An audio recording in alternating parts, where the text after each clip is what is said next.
তাজপুরে উচ্ছেদ অভিযানে বিতর্কিত মন্তব্য অখিলগিরি। তাজপুর সমুদ্র সৈকতের ধারে অবৈধভাবে বন দপ্তরের জায়গায় দিনের পর দিন গজিয়ে ওঠা দোকানঘর সরাতে গেলে বাধা দেয় রামনগরের বিধায়ক তথা কারাগার মন্ত্রী অখিলগিরি বলেই অভিযোগ। এই নিয়ে অখিলগিরির সঙ্গে তর্কে জড়ান ফরেস্ট অফিসার মৌমিতা সাউ। বন দপ্তরের অভিযোগ, বন দপ্তরের জায়গায় আগে থেকেই কয়েকটি দোকান ছিল, তবে সমুদ্রের জলে সেই দোকানগুলি তলিয়ে যায়। পুনরায় গতকাল রাতে নতুন করে বন দপ্তরের জায়গায় দোকান করেন ওই ব্যবসায়ীরা। তখনই বন দপ্তর বাধা দিতে গেলে ঘটনাস্থলে আসেন রামনগরের বিধায়ক অখিলগিরি। ফরেস্ট অফিসারের অভিযোগ, মন্ত্রী দাঁড়িয়ে থেকে অবৈধ নির্মাণ করেন এবং বন দপ্তরের আধিকারিকরা যখন বাধা দেয় তখন তাদের হুঁশিয়ারির শিকার হতে হয়। ঠিক কি ঘটনা ঘটেছিল দেখুন।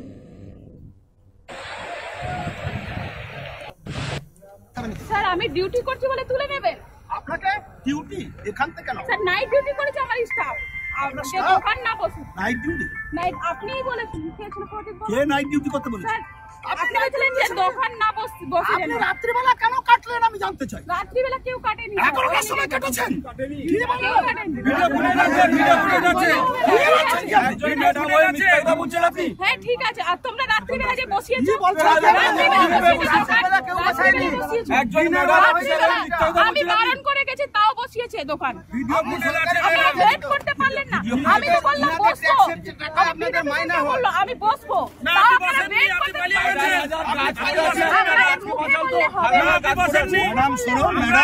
আপনি সবাইকে নিয়ে চলুন, বেশি দিন থাকতে পারবেন না।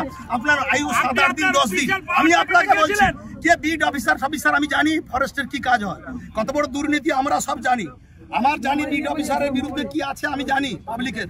আমি কিন্তু ফাঁস করে দেবো সব বিধানসভায়। আপনি আমাকে চিনেন না। আমি ওই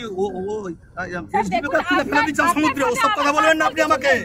আপনার সাথেও নেই, ওদের সাথেও পার্সোনাল নেই। আপনি এখানে থাকবেন না, ওরা থাকবে সারা বছর।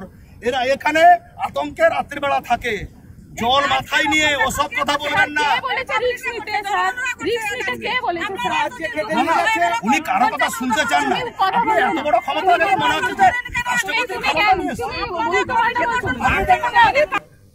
এরপরই রামনগরের বিধায়ক অখিলগিরি সাংবাদিকদের কি বললেন দেখুন। না, আগুন লাগানো হয়েছে কিনা আমি জানি না, তবে রাত 11টার সময় ফরেস্ট অফিসারের কিছু লোক এখানে বাংলোতে লুকিয়ে ছিল। সেদিনকে খুব প্রাকৃতিক দুর্যোগ ছিল, গ্রামের লোকেরা ঘরের মধ্যে ছিল, দোকানদাররা। এখানে সমুদ্রের বাঁধ ভেঙেছে, কিছুটা মেরামত হয়েছে, আবার কিছুটা মেরামত বাকি আছে। যেখানে মেরামত বাকি আছে সেই জায়গায় দোকানগুলো ছিল, সেই দোকানগুলো জলের তলায় চলে যাবার আশঙ্কায় ওরা কিছুটা দোকান পিছিয়ে এসছিল। সেখানে ফরেস্টের লোকেরা রেঞ্জার, এখানে একটা রেঞ্জার এসছে, সেই রেঞ্জার 11টার সময় রাতের বেলা যখন সবাই ঘরে আছে তখন করাত দিয়ে বাঁশ কেটে এই সমস্ত দোকান আজকে তুলে ভেঙে দিয়েছে, সমস্ত দোকান ভেঙে দিয়েছে। তাই আমরা বললাম যে এই ভেঙে দিলেন কেন রাত্রিবেলা? সকালবেলা একটা আলোচনা করতে পারতেন। তা ডিএফওকে বললাম যে আমাদের পিছনে 20 ফুট 10 ফুট 15 ফুট জায়গা দিতে হবে, এই জায়গাগুলো সরে আসবে, আবার যখন সমুদ্রের বাঁধ মেরামত হবে ওরা তার নিজের জায়গায় চলে যাবে। কথা শুনতে চায়নি, এতগুলো লোকের কে উচ্ছেদ করছে, এতগুলো লোককে আজকে বেকার করে দেওয়ার চেষ্টা করছে। তার জন্য আজকে আমি এখানে এসেছিলাম।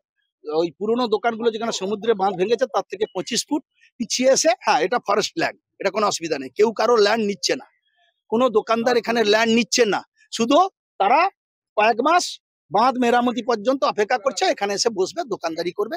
এখানে যেহেতু পর্যটন কেন্দ্র, সমুদ্রের ধারে বহু পর্যটক আসে, এখানে কিছু রুজি রোজগার করার জন্য তারা বসেছিল। এই ফরেস্ট অফিসাররা এরা কিছু কথা না শুনে।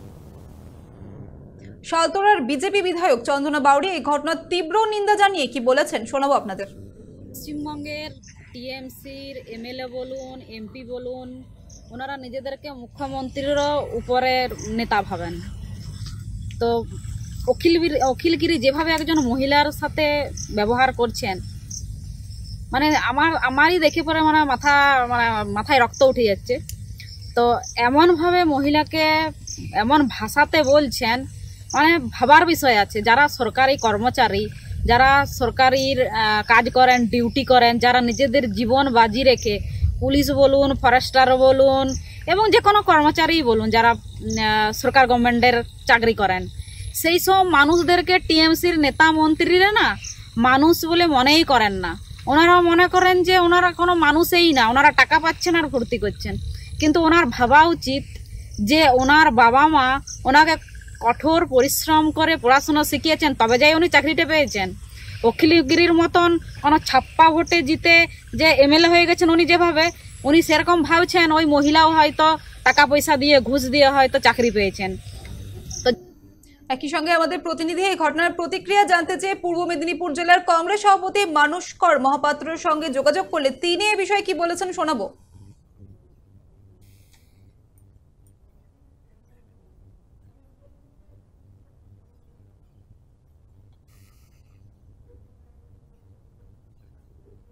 মিডিয়াতে যতটুকু দেখেছি, একজন মন্ত্রী হিসাবে একজন মহিলা অফিসারের সঙ্গে যে ব্যবহার করেছেন সেটা অত্যন্ত নিন্দনীয়।